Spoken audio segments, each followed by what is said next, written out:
I moved to the United States with my family when I was 3 years old.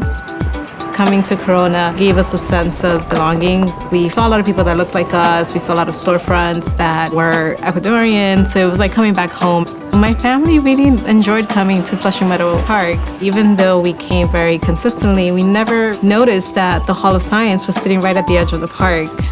Discovering that it was right in my backyard, I fell in love with everything that NYSCI stands for. As the director of NYSCI Neighbors, I focus on creating programs that welcome the community in and that they can immerse themselves in science. The last year with COVID has made our work a little bit more difficult. Many of the families that live in this community, they're immigrant families.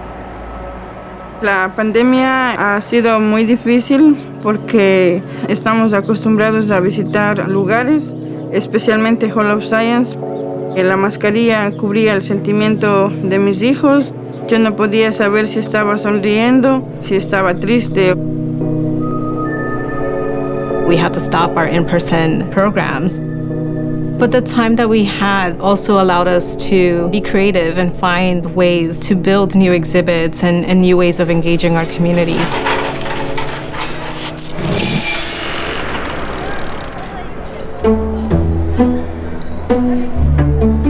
Estoy demasiado contenta con la reapertura de Hall of Science. Yo tengo 5 niños y en todos los lugares no les reciben. Me han dado la oportunidad. Yo como persona crezco, como madre, y ellos también van creciendo. Hall of Science siempre será como mi segunda casa. I've had the pleasure to work with Monica for many years, and I've actually been able to see her kids grow up. I really value and appreciate that relationship that we've built and that opportunity to help them come together as a family.